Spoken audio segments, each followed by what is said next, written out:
It is race day again. Prepare yourselves for a little trip back in time. Hello and welcome to the penultimate round of the Skip Barber eRace series. It's round 7 as we return stateside to the Bridgehampton race circuit. The circuit is located on the eastern part of Long Island in New York. Was closed all the way back in 1999. However, it lives on in the virtual world and is our host for this afternoon's racing. A circuit renowned for its fast, fearsome corners. The relentless speed here will be a real test for our drivers. One of the first permanent road courses in the United States, it opened back in 1957 and has hosted major series such as the World Sports Car Championship, Can-Am, and the NASCAR Grand National Series. Today, though, in the Skip Barber eRace series, it's myself, Lewis McGlade. Alongside me, as always, Elliot Bishop. Hello. Hey Lewis, I'm happy to be here. It's I think one of the really interesting things that esports gives us the opportunity and e-racing gives us the opportunity to do is actually resurrect tracks like this, right? Tracks that have been shut down. We've seen it happen a lot through motorsports and through the history of motorsports, where tracks either they're not as popular or they end up like this one getting turned into a golf course. But now we're resurrecting them back into their former glory. So this is cool to see. So I'm actually really excited about this. But one thing coming into round number 7 now that might be a little bit of a change for the viewers here is that the number 1 plate is not being worn by Johnny Gindy. Johnny Gindy actually qualified, I believe, down in 6th position. And now Ed Kerstetter has stepped up into the position of being the pole sitter in the hot laps. So he was ultimately able to put in the fastest lap. So we might see here, as this track, as you mentioned, is a very fast, long, sweeping corners. You're in higher gears pretty much the entire time. You're basically maintaining your speed throughout the entire track, and there's not very many hard braking zones, as we will see. So that is definitely interesting.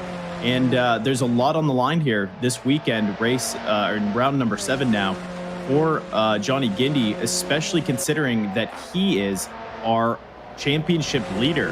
And all he needs to do this weekend is actually leave with 70 points ahead of his competitors in the championship lead, which will be very complicated, especially considering that the gap is only about 49 points, I believe. So that'll be a bit more challenging, especially when the gap between first and second place is only about 3 points. So now Johnny Gindy will have his sights set on reclaiming that number 1 plate here, as he's going to have to increase his speed and ultimately get to the front of the pack here, Lewis. Yeah, the thing is, the championship for him, I think he just needs to put that to one side and not really think about that for the moment, and just focus on the round at hand, because like we say, it's 49 points, his championship lead at the moment, and like we said, he needs 70 points, which means he needs to score 21 more points than all of his competitors, which as much as that is a possibility, it's kind of unlikely, because he has to outscore the likes of Thomas Cadwallader, who's the number 6 car today. Gindy is the number 5. Apologies, I gave you that information wrong before the broadcast. Good shout to me. He's got to beat Nathan Saxon, Sven de Vries, Ed Kerstetter as well, who is already outside of the 70-point margin, so he would have to have a very good round here. Has qualified, or at least pre-qualified, in the number 1 spot, having done a 26.3 prior to this. So Gindy's time there of a 26.5 is still pretty pacey to open the session. Of course, a very, very quick circuit, and one which might require a bit of slipstream to get yourselves up nicely. This is on with Nicholas Short. He's just come through what is effectively the second proper corner. That's Millstone Turn onto the Millstone Straight, and we head into the corner before Echo Valley. It is quite a wide open circuit. It is very, very high speed. And like you said, there's not really too much slow speed corners. I think we're going to see a lot of slipstream. But the thing is, with this circuit, with the exception of the run on the main straight, out of the final corner down towards Hanscom Turn, underneath the Chevron Bridge, there's not really many places outside of that, which is like a real proper overtaking opportunity. Short's just coming into the hairpin now, but it's such a higher speed hairpin, you can't really do very much in it. Yeah, and I think that might, speak to Johnny Gindy's ability. I think what we've seen in the past 3 or 4 rounds with other race winners, going back to the very beginning of this championship, Johnny Gindy had 8 race wins in a row, so he was ultimately dominating. But what we found is that the likes of Sven de Vries and I believe it was Nathan Saxon were working together to ultimately achieve a few race wins themselves.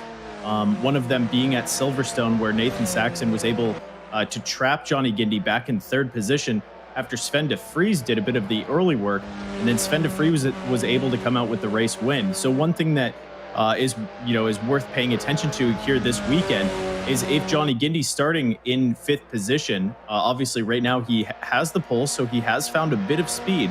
But if he finds himself back in the pack, we might actually see a bit of battling going on for these guys to ultimately trap Johnny Gindy once again here at Bridgehampton, and ultimately put Johnny Gindy in a position where he has to battle for every position to get up to the front of the row again. So that'll be interesting to see. Obviously, I would say that this is probably the track that all of these drivers have the least amount of experience with, unless they're somewhere over about 70 years old or 60 years old, having the opportunity to race at this track.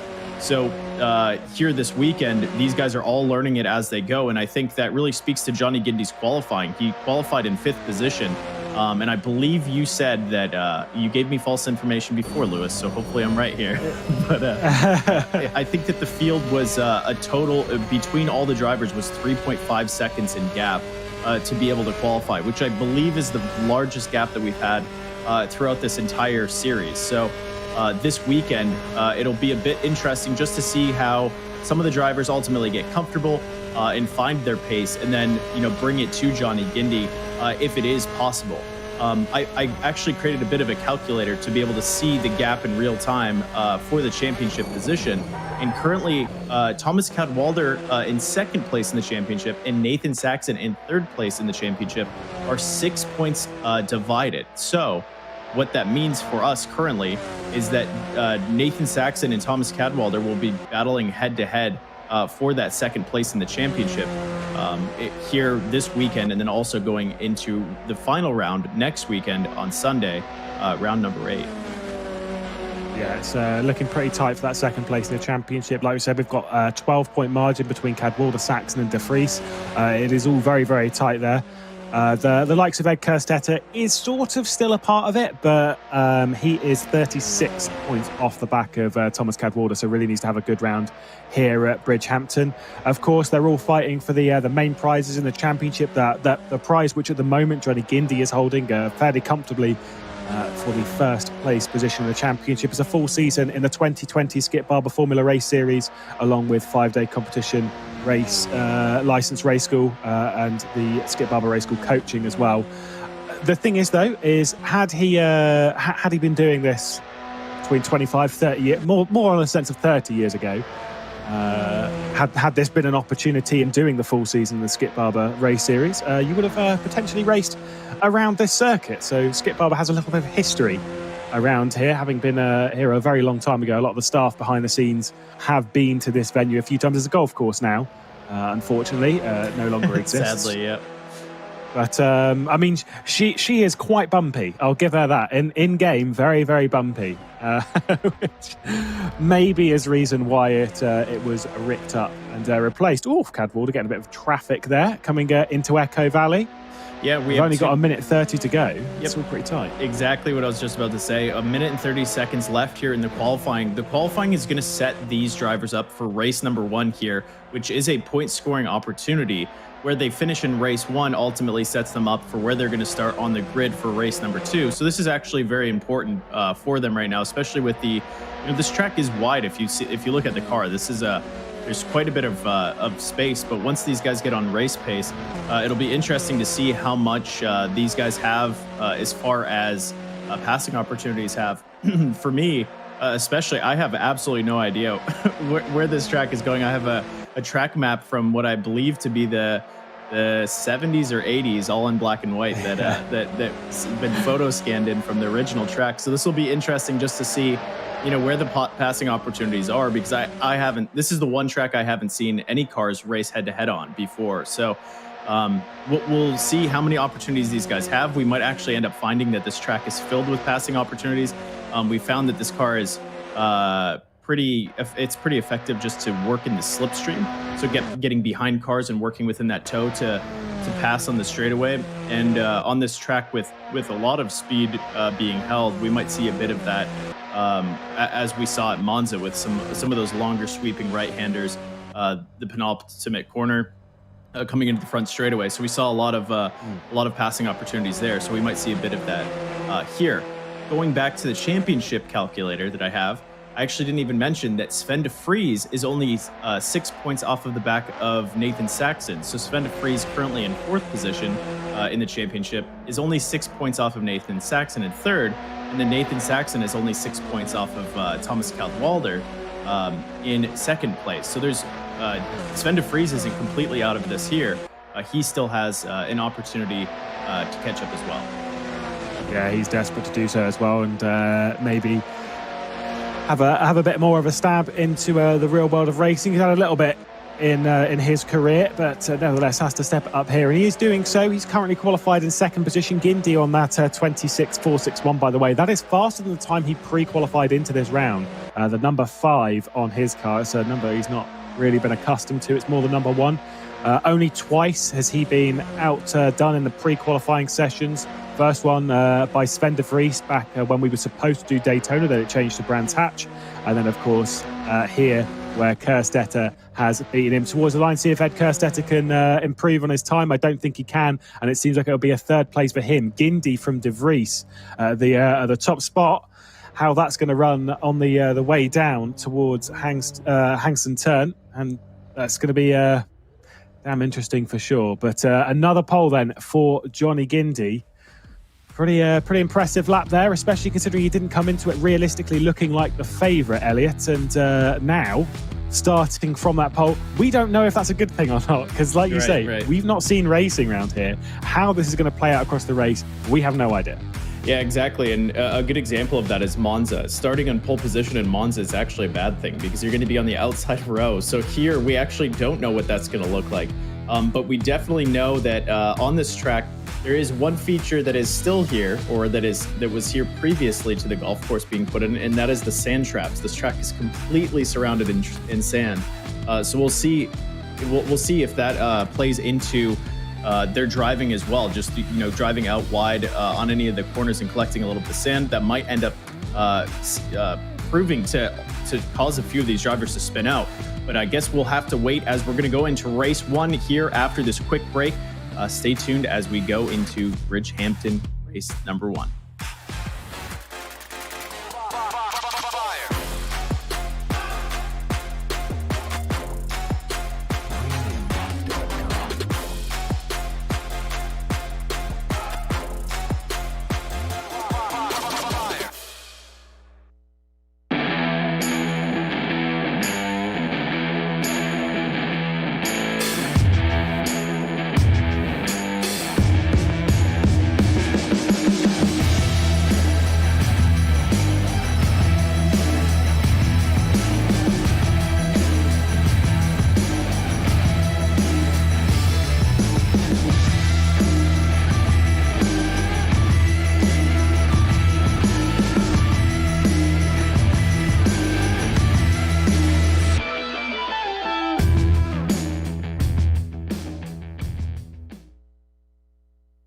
Welcome back then to the Bridgehampton race circuit. We're about ready to go for the first of 2 15-minute races this afternoon. It is a lovely afternoon to go racing. Story pretty much the same when it comes to the qualifying position of Johnny Gindi on pole position. Sven de Vries alongside him on that front row of the grid. However, the form book for this circuit, well, we don't have one. We've never raced here before, and to be fair, I think for most of us, it is a new circuit to see. I think based on how the average speed is around this circuit, we could be in for quite an interesting run. Quite a quick run through Chevron Bridge and then down through Hanscom Turn should provide some interesting racing as well towards Millstone Turn. That's a 90-degree right-hander, but one at more of a higher speed than you expect from a corner like that. You can see Johnny Gindy there on pole position alongside Sven de Vries, Ed Kerstetter behind. The lights will be on ahead of us. You've got Tom Cadwalder as well, who's desperate to try and fight for the second position in the championship as we're about ready to go here at Bridgehampton. And it is a decent launch, I think, most of all from Cadwalder, who's got a great launch on the outside in that number 6 car with the orange wings. The number 3 of Sven de Vries going to try and hold firm around the outside of the first corner as we descend down the hill. Gindy on the inside, de Vries on the outside, Kerstetter keeping Cadwalder at bay as we run down towards the 90-degree right-hander. Sven de Vries going to get back in line and maybe go for the undercut. It doesn't quite work. Gindy going defensive immediately as we head towards the corner leading in to Echo Valley. De Vries going around the outside, committed on the brakes. A high-speed corner this one indeed. Doesn't quite make it stick, going to have to fall back in line. Indeed, with a decent launch from de Vries, Kerstetter, Cadwalder under pressure from short as well. Those two have switched positions a few times, running out over the sand traps as well. The likes of Saxon and I think that might have been Jablonski as well. Gindy, though, leading with a lot of pressure, Elliot. Yeah, absolutely. And I thought Cadwalder had enough pace to almost get that hole shot there. I think Sven de Vries was just in the way, but for a moment, I was thinking to myself, maybe here at this at Bridgehampton, we might be going too wide the entire track, and we had enough space for it too. So it's good to see Sven de Vries ultimately holding it to Johnny Gindy. And I think that what we were predicting at the very beginning of this in qualifying was that the slipstream is going to be very important in this race, and then Sven de Vries is proving that to us as we're going to be coming down the front straight. This is a very long straightaway, maybe one of the longest ones that we've had, maybe next to Monza. So Sven de Vries now, you can see Johnny Gindy holding the inside line. So Sven's going to go to the outside into turn number 1 and turn number 2, but the outside line is going to be the slower one unless Johnny Gindy loses a little bit of pace. And Johnny Gindy's going to spin out, and so Sven de Vries. Oh my goodness, Kerstetter's going to go through to first position and Cadwalder just in behind. Johnny Gindy's going to drop down to 8th position, and he's going to lose all of the pace. I think that this is going to be one of those tracks where if you don't make a mistake and you're consistent, you're going to be fast. And I don't know if Johnny Gindy's going to be able to have the pace to catch up, because this is going to be a train going and holding pace for the rest of this race. But oh my goodness, Lewis, Johnny Gindy and Sven de Vries collecting each other in turn number 2 and spinning out and finding themselves way back here. De Vries will be absolutely fuming as a switch of positions as Gomez Jr. has got past Garcia as well and up into the top 5. Kerstetter has been handed a victory here at the moment on a platter, but he's going to have to fight with the likes of Cadwalder, Nicholas Short, Jablonski not too far off the back of that instant running through turn 2. Sven de Vries did such a good job to get all the way around the outside, but he will be absolutely fuming as I think Gindy just picked up a little bit too much understeer, maybe a bit too much speed to the corner, didn't judge it particularly correctly, and de Vries, who was ahead, there was contact front to rear, front left to rear right. Yep, it is that way around, so I'm getting there. Yeah, it's an interesting incident as Short's now going to go around the outside of a touch of contact there on Cadwalder. Cadwalder drops back immediately just to fall in line. We've also got a couple dropping down. De Vries is dropping down even further. I saw Boucher as well drops down to 14th place. It is really not working out for De Vries, whose tyres are overheated. And around a corner like a track like this, the corners are so high speed, are so basically hard on the tyres as well with all the bumps. It's so hard to cool these tyres down. So the likes of De Vries, and I'd say even for the likes of Gindy, who's got 3.8 seconds next car, it's going to take him a while to cool those tyres down. There is Gindy. I think you are absolutely on the money, because the likelihood of him catching up to the back of someone like Saxon or Garcia, I don't really see it. I just don't see that really happening. It's 4 seconds. There's only 11 minutes left in this race. That's too big to me, Elliot. Yeah, and I think that that's also one thing worth mentioning really quickly is where he is at currently in the championship lead. The gap between 1 and 2 isn't very many points. It's only about 3. But I believe in the position that he is in now, he will only score, if he finishes where he is now, he will only score, I believe, 16 points. I could be wrong. But I believe that 9th place, he's in 8th now. So he might get, let's just say he gets 16 points. That could be a big issue for him if he is wanting to hold on to the championship lead. And now it looks like Kerstetter is going to go to the outside, or I think that was Cadwalder on short, and he's going to slow down Short just a little bit. But Cadwalder has the pace here to catch Kerstetter. But I think that this is a massive negative, obviously, for Johnny Gindy, not only falling back into 8th position for now, but ultimately for the race number 2. Garcia's round. Ooh, Garcia spawn. But for Johnny Gindy, he's going to pick up another position, which is actually good for him. But in the start of race number 2, which we're going to see here after this race concludes, will he be able to catch up? This is a massive storyline for Johnny Gindy. He might not be able to hold on to this championship lead, especially when the gap is so slim. Well, Johnny Gindy's got a fairly large championship lead. It is going into this, as far as I'm aware. 49 points. Gindy's been round again. Gindy's been round again. We did not catch the end of that one. He's down to 10th place now, driven by Schettini. What is happening with Johnny Gindy? The thing is, his championship lead, as much as it is large, it can very easily fall apart. Short's also been round.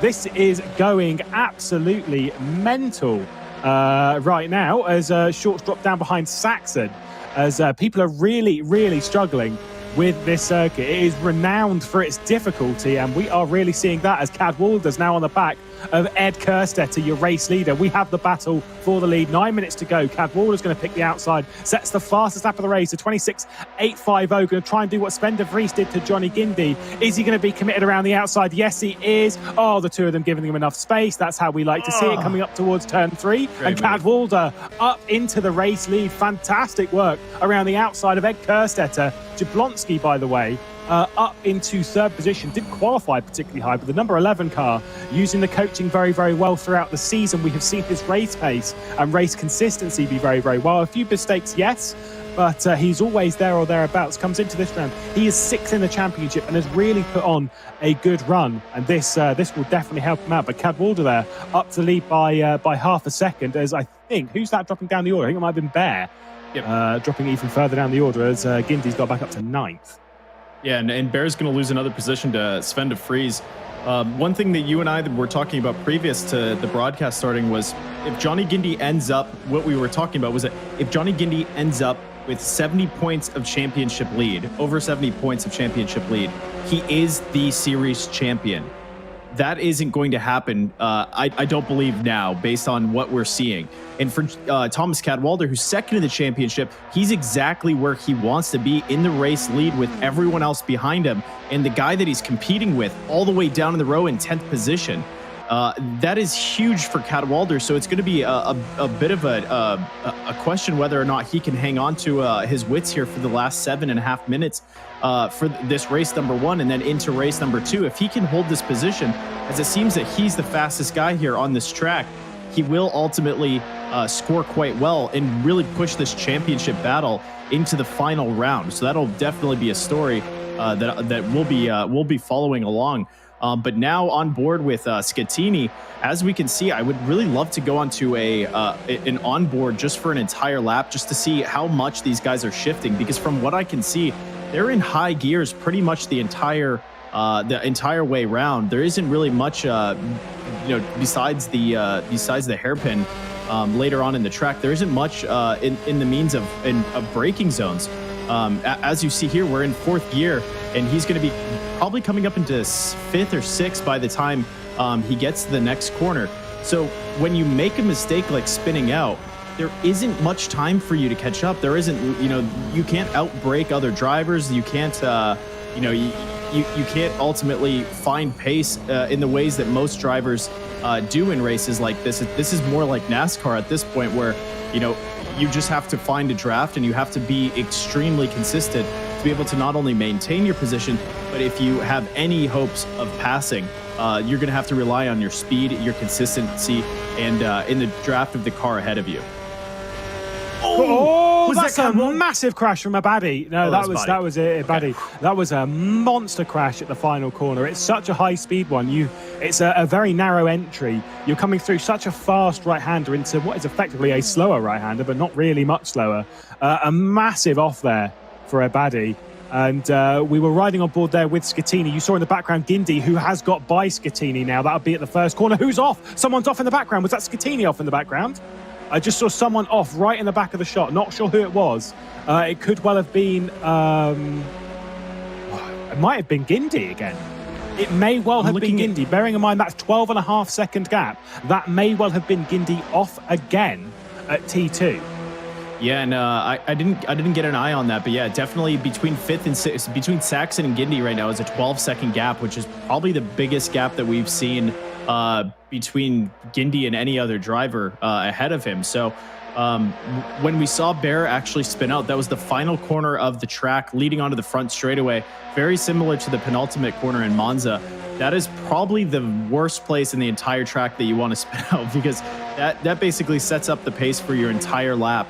And he would be accelerating down the front straightaway instead of, entering it at fourth or fifth gear, as Kerstetter's going to go for the race lead here on the outside, going in through the exact same motion that Sven de Vries did on Johnny Guindy. Now Kerstetter to the outside. He's going to have the position. It's the same thing. Kerstetter and Cadwalder are going to collect each other, and Kerstetter might actually hold first position.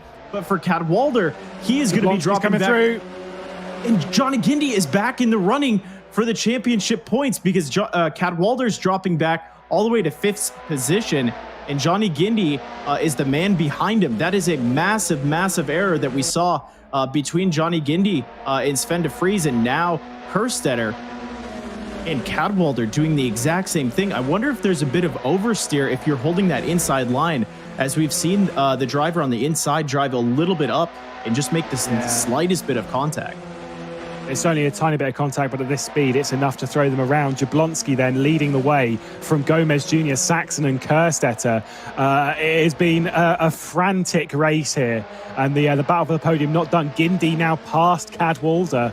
This is pretty big when it comes to things that Cadwalder could have gained in the championship, but everything seemed to fall apart as Jablonski is coming under attack from Gomez Jr. running up towards the final corner. This is where Abadi had that monster off. We look backwards towards the number 13 car of Gomez Jr. You can see Nathan Saxon as well behind. Of course, it is important to note a race victor in the hands of Nathan Saxon, Lance Gomez Jr.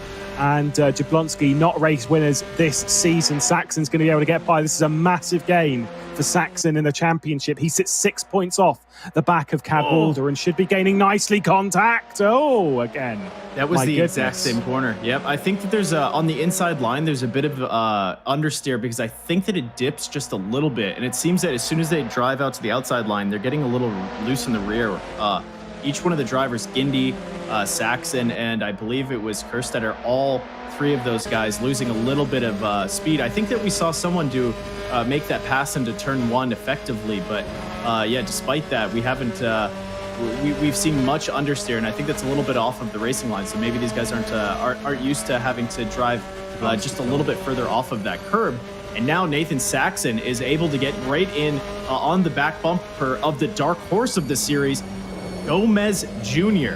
And one thing worth noting here is that the 11 plate and the 13 plate are currently 1-2 in this championship. Or sorry, not in the championship, but in this race here in Bridgehampton.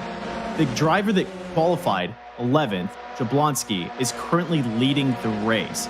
So not only has he proven that he has found pace, but he's also he's been consistent enough to not make any mistakes, which has put him in that position.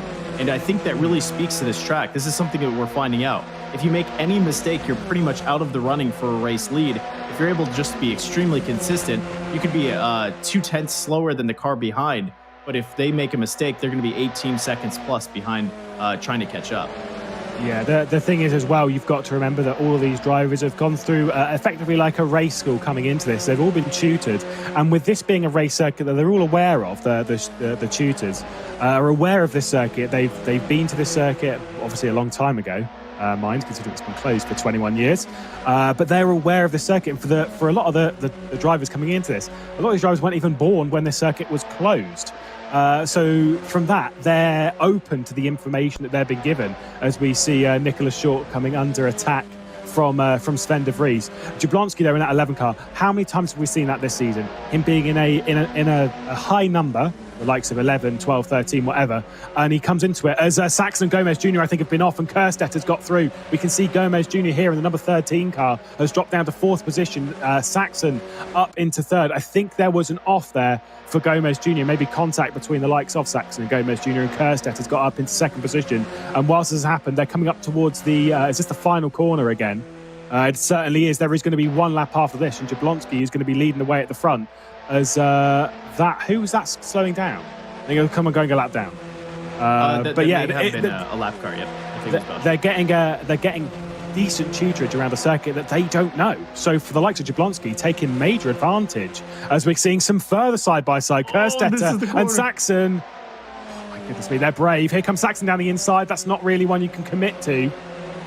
Yeah, one other thing. Frantic stuff. I was mentioning the understeer for the car on the inside that's making that pass into turn 1, but the other thing is that the curbage is completely sand on the outside of the track. So maybe, who's that? It's not Jablonski. Yeah, same. For a second, I thought that was the race leader, but it looks like Bailey was ended up spinning out, and he's just going to hold himself on the outside of the track.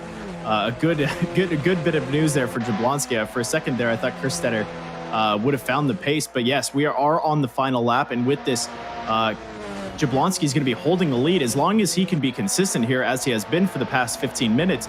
Jablonski is going to be finding his very first race win in this entire series on a track that many have in the series haven't ever driven on before. So maybe speaking to a little bit of his experience, being able to show up at a racetrack and improving yourself in a car. That is one thing that racers have to do time and time again, especially in go-karting. You have to show up at a track you've never seen before. And now Jablonski only has the straightaway ahead of him. He's going to be our race leader here in race number 1. Jablonski with his first race win here in the Skip Barber eRace series, with the likes of Kerstetter with the number 1 plate behind him and Saxon. And I believe it is very important to take a look at Johnny Gindy, who found himself all the way back in 10th position, but found a way to make it up and be back in 5th position here. Yeah, what a drive from Josh Jablonski. Took a podium in the first race of the season with a 3rd place. Hasn't been on the podium since. But when this circuit closed in 1999, he was 4 years old. Josh Jablonski comes across the line then to take victory here. The first race that we've hosted, the Bridgehampton race circuit, and what a fantastic drive it was. What a frantic race. And now for race 2, the grid is going to be all mixed up. Jablonski, Kerstetter, Saxon will obviously all start at the front. We don't get a reverse grid in the Skip Barber e-race series, as Rodriguez Mera is going to cross the line. Kanan is also going to be the final finisher on the lead lap, and the number 18 car down in 15th place as he crosses the line and scores himself a few points. There's no reverse grid, so it's the exact same grid. It's the same 15-minute format. It's going to be an absolutely crazy race if this one's anything to go by. Jablonski's got a lot of work to do to hand on from Kerstetter and Saxon. He was gifted that win through contact for the likes of Kerstetter, for the likes of Gindy, for the likes of Cadwalder and De Vries. It was a messy race. But my goodness me, the likes of Gindy, they're going to have to come through the order pretty quick. Same with De Vries. De Vries is in that close championship battle with the like of Cadwalder, with the like of Kerstetter as well, and Nathan Saxon. So he's really got to get a good race under his belt. That was great stuff from Kerstetter, though. I know obviously had that incident, but 2nd place for him.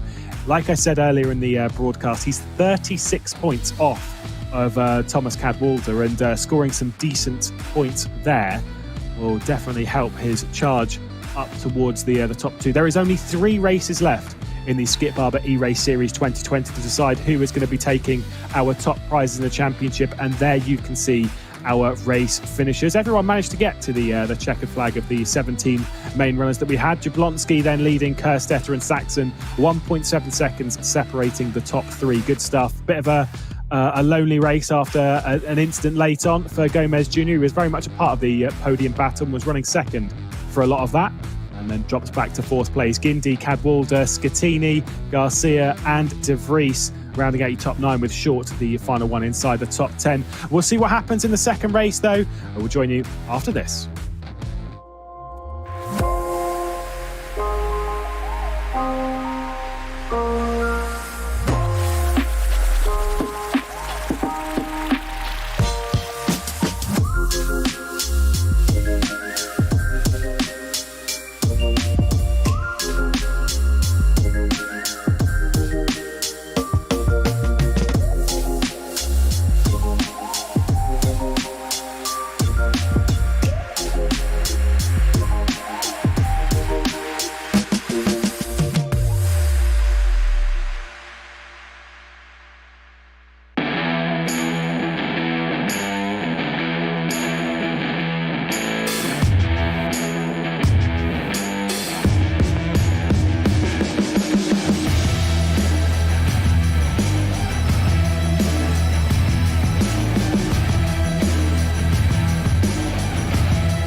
After a completely frantic first race here at the Bridgehampton race circuit, we're about ready to go for the second one. Another 15-minute jaunt around this circuit, and I mean, after that one, what a crazy run.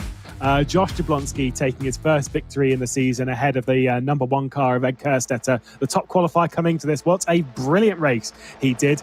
But as we get ready to run down towards T1, once again, the race is about to come underway, and Jablonski in that number 11 car, he did not get a decent launch, and Kerstetter should be the one taking the lead towards first corner as he reacted best to the lights. Jablonski coming under a lot of pressure. It's going to be all the way around the outside. It's going to have to be for Kerstetter, a long right-hander of Hansken for the first corner as we dip down the hill, going all the way around the outside. Ed Kerstetter, though, it is going to be under attack from Jablonski as Jablonski is going to hold the inside through turn 3, almost going to push him onto the outside of the corner. It's pretty tight stuff. I think Kerstetter, though, he's still there. He's really in the lead, and he has taken it. Jablonski falls back in line. Saxon, Gindy, Gomez Jr., who's that dropping down the order? Garcia and Abadi way down the order after the end of the first lap.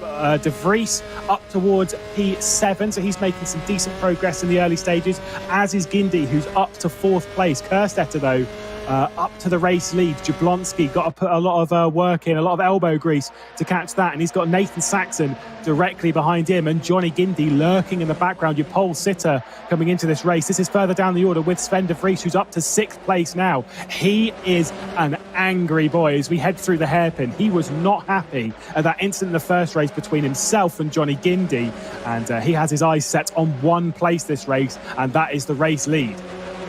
Yeah, and I think going into the first few corners, Kerstetter and Jablonski were side by side, which was backing up the entire field behind them. And I think at some point, one of them decided that they needed to cede that position and battle a little bit later in the race, because with the amount of opportunity that they're providing to the cars behind, Johnny Gindy was actually able to find a position himself. So now he's ahead of Gomez Jr.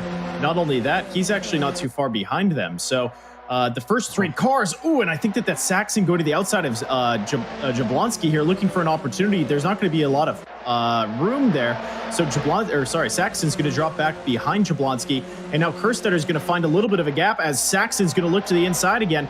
It's not going to be there this time but Jablonski's going to be holding a defensive line. Saxon now looking to drive to the outside, but Jablonski's making his car, the 11 car with that green back wing, he's making that thing as wide as possible. That thing's a bus in front of Saxon, and now Kerstetter's finding himself with 6/10 of a lead, and now Sven de Vries is under attack by Short. Short was looking to the outside. He might have crossed back over, but now Sven de Vries is able to hold off that position. Sven's in the purple winged car with the yellow car, the 2 plate of Short just back behind him. And I think that's one thing worth mentioning is that on these cars, if you haven't seen this series before, the hot laps every single week determine their number plate. So where they qualified for this race and for qualifying is the number plate that they're running. So, and it looks like I think that was Short going a little bit wide, yeah. And Sven de Vries is actually going to find pace. Yep, Cadwalder found his a way through as well, and Cadwalder's going to go to the outside on the front straightaway. And like we mentioned before, I believe it was Bailey that went off. That is a really bad place to lose pace, especially going onto the front straightaway here. Yeah, there's a lot going on right now as Cadwalder's got by Sven de Vries. That's important for second position in the championship. It's Gindy who's made contact with Jablonski, the race winner in the first one. Contact again for Johnny Gindy. Not sure the causer of that, but it was yet another piece of contact for the number 5 car, the championship leader. Things are falling apart for Johnny Gindy here at Bridgehampton. That was incredible what has just happened. Kerstetter leading now by 2.6 seconds, a massive lead ahead of Gomez Jr., who's under pressure from Saxon, Cadwalder, De Vries, Scattini, Short, Gindy, Rodriguez and Bailey in the top 10. He has made a great run up the order. Here's Short with Scattini. He's got down the inside and then back up into second position. We saw that attempted move into the final corner. It's really not one you can do. You said that if you run wide, it's very, very dangerous, and that is exactly what Short did. He did quite well, actually, to not spin up the rears there and loop the car. Here's Saxon. This is coming up to the final corner. Drops in behind Gomez Jr. Doesn't fancy a move. Going to pick up the slipstream. You can see 2.7 seconds down the road. Ed Kerstetter, who is trying to get into the back battle for second position in the championship. He has cleared off into the distance and is running whilst he can. And I think being that he's the top qualifier, it should be pretty handy. Saxon to the outside of Gomez Jr. trying to go around the outside of the first corner. Might be good to make this one stick. He certainly is. Brilliant move there from Nathan Saxon. Fantastic stuff. Gomez Jr. and Cadwallader directly behind. De Vries sitting in the background, wondering if there's going to be an incident. Elliott, decent move from Saxon. Yeah, absolutely. And what he did there, his strategy on the front straightaway, the first corner is a right-hand corner. So what Nathan Saxon did to Gomez Jr. is he got on the outside of him and actually, I believe it was Gomez Jr. that was holding a very defensive line on the front straightaway. Saxon used up all the space next to him and actually trapped him going into turn number 1 by forcing him down to the inside line. And then just at the last second, he relieved that strangle that he had on Gomez, widened it out, and actually held pace around the outside. So that was a perfect bit of racecraft, as it seems like he was able to ultimately just completely handle that situation. And good on Saxon there as well, to not try to make a pass on the final corner and ultimately use the slipstream to be able to have that opportunity to trap Gomez Jr. Yeah, we'll see if Ginty, by the way, can get himself back up to the podium, because he's, as much as he's had that incident, he's still very much a part of this battle. He's not that far off realistically. Saxon pulling over to the left-hand side of the circuit and pulling the slipstream off of Gomez Jr. as Cadwallader's going to try and go around the outside of Gomez Jr. through the first corner. Same as what Saxon did. Certainly does all the way around the outside. Is he clear, though, heading into turn 3? Not really. There's going to be near contact between the two. Absolutely sent it into the corner to Gomez Jr. Sven de Vries is going to try and make it 3 wide. Oh, my goodness me. Sven de Vries down the inside. They're going to be 3 wide up towards turn 4. De Vries backs out. Contact there, sends Cadwallader off into the sand. Gomez Jr. is going to be on the inside. De Vries, though, my goodness, we look back at short. Is that Cadwallader up the banking? No, it's not. It's Rodriguez Mera up the banking. Cadwallader down to 8th position. De Vries and Gomez Jr. Wow, what a kerfuffle that was. Gomez Jr. then into 3rd position. De Vries under pressure from short, as he was earlier in the race before that issue from short at the final corner. Someone's off there. I think that might be or Shepherd. I'm not sure which one it was. That may have been Boucher. It may have been Boucher. Yeah, potentially it was. Yep. He's now out of the race. Yeah, and it looks like with a million things going on, Sven de Vries is back in 4th position here, and he's in a place that he's been before, where he ultimately is in a train of 3 cars. He finds himself in the middle, and I think that he does really well in these positions. But he's going to be coming down the front straightaway with the likes of Gomez Jr. in his sights. He's going to drive to the outside, and watch here as he's going to drive in the middle, not giving much space to Gomez Jr. And what that's going to do is it's going to set him up for turn number 1. Because Gomez is going to have a very slow pace going into it. And then as Sven de Vries carries speed out here onto the outside curb. Oh, that was very close. Sven's going to go through to the inside, or sorry, to the outside. And now Gomez Jr. is going to drop back with short off of his bumper. Gomez Jr. qualifying 13th here is now in 4th position, which is a huge amount of increase in his performance. So now Sven de Vries finds himself in a podium finishing position if he can hold off the likes of Short and Gomez Jr., the dark horse of the series. But we're going to go on board with Johnny Gindy, who is our championship leader, who is back in 7th position. But now he is with the rest of the pack, and now he's got Scattini just ahead of him. And one thing I want to mention here is on most... and I think that Scattini's going to lose it.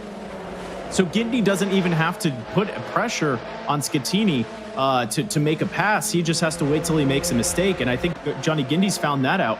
And he has the pack just ahead of him now of Sven de Vries, Gomez Jr. and Short. And as we've seen in this championship series, anytime that there's 3 cars together, 2 cars make a mistake and it collects the rest of them. So I wonder if Johnny Gindy actually has a position here, or an opportunity if a mistake happens here going into turn number 1. Johnny Gindy might actually go through to the inside. He's not going to have the slipstream here on the straightaway. But as these guys are going to battle going into turn number 1, this is Gomez Jr. on the inside of Short. Johnny Gindy might actually have an opportunity if a mistake happens right here. It's not going to happen. Okay, they're going to hold it through, but now going into, I believe this is corner number 3. Oh, it looks like, is that Short? Or Short, that was Short losing a little bit of pace. But now he's going to drop back, which gives Johnny Gindy the slipstream. So Johnny Gindy's back actually in the running for a podium position here as we still have 5 minutes left. The cars ahead of him are leading to Sven de Vries, who's in 3rd position. Yeah, Sven de Vries is going to try and run away with this. Whilst he's not got the slipstream, doesn't have to defend. He's thinking, look, I've got 0.8 of a second. I can run away with this. And this is important for the championship because Cadwallader, who's down in 7th position, is one that he's directly battling in the championship battle. Saxon as well, but with him 2.3 seconds down the road, I'm sure de Vries is just focused on getting the podium here. Like you said, Gomez Jr. under pressure from Short and Guindy behind. He is the main threat that I would be feeling if I was Gomez Jr. right now. That number 5 car of Guindy sitting in the background. Cadwallader 7.1 seconds off the back of this after various incidents throughout the early stages of this race. Less than 5 minutes to go as Bonatz has got past Scattini for 8th position rather, inside the top 10 comfortably. Kerstetter leading by a country mile. We don't really need to focus on him or Saxon, who have absolutely run away. The guy we're riding on board with, though, like you said, the championship leader, Johnny Guindy, that number 5 car, has the potential for potentially a glorious rebound up to the podium positions if he can keep in the slipstream, get by the likes of Short, Gomez, and then de Vries, which is a very, very tall order, Elliot. The thing is, tyres are also a big thing. We've seen a lot of mistakes over this, and we know those rear tyres on this car absolutely love to overheat. These are fixed setups. There's nothing you can do on the setup. It is all down to driver. How do you keep the tyres in check? Yeah, and I think one thing here that I've noticed just from driving the car is that in most cases you end up heating up the back tires more than you do the front tires. And on this track, there's really not much of an opportunity for oversteer, which is what you're going to end up with if you're accelerating quite a bit out of a corner with overheated tires. There's just not going to be enough grip, and then you're going to lose the rear end. But on this track, it actually might be beneficial for these cars as they're just maintaining pace. And there aren't many you're not downshifting into first gear at any point on this track. So I think that has actually been squashed a little bit as far as like the overheating of the tires. I think turn 1 and turn 2 are probably the most important to have your tires in check and at the right temperature if you make a spin on the last corner going into the front straightaway. But now Johnny Guindy is going to be on the back end of Short here. He has the slipstream. He's going to look to the inside. He remembers Sven de Vries going to the inside and making a bit of a mistake. But can he do it right here? And it looks like Short's just going to back out because he has seen that corner go wrong a few times. And now Short's just going to allow Johnny Guindy to go through, and he's going to drop back into the slipstream. And I think this is one thing worth mentioning on this track, something that we found out, is that this is the one track that we have gone to where making a pass or putting yourself on the inside is actually a little bit of a disadvantage because you're going to slow not only yourself, but the car that you're competing with down. And that's Johnny. Oh, it's not Johnny Guindy. Okay, it's Short. For a second, I thought Johnny Guindy spun, but that's Short going off the number 2 plate. He's going to be resetting himself. For a second there, I thought we were going to see another situation where Johnny Guindy spun out, which would be terrible, especially with only 2 minutes left here. But Lewis, yeah, especially on this track. Oh, Gomez Jr. is losing a position, and now Johnny Guindy is in 4th position with Sven de Vries, the man that spun him out in race number 1, going into turn number 2. Johnny Guindy's back up into the top 5, and he is just in behind Sven de Vries. Yeah, with Cadwallader, Short's been off again, which promotes Scattini and Rodriguez. Those tyres, when they're overheated after a spin, is a big deal. We've got 2 laps to go. There we go. Literally on camera is exactly what we said. These tyres, when they overheat, it's so hard. It's like driving on ice until they're back under control. Yep. Cadwallader up in the 5th position. He's gained 2 positions from doing absolutely nothing realistically here. And that's big for the championship because it means that advantage that Sven de Vries was having through this race has been almost cut in half. As Jablonski's got by Bearers, he's dropping down the order down to 14th position. Now we look at Scattini, who's in 8th place at the moment, just a second behind Bonatz, who is doing a stunning job. Currently running in 7th position in the number 17 car.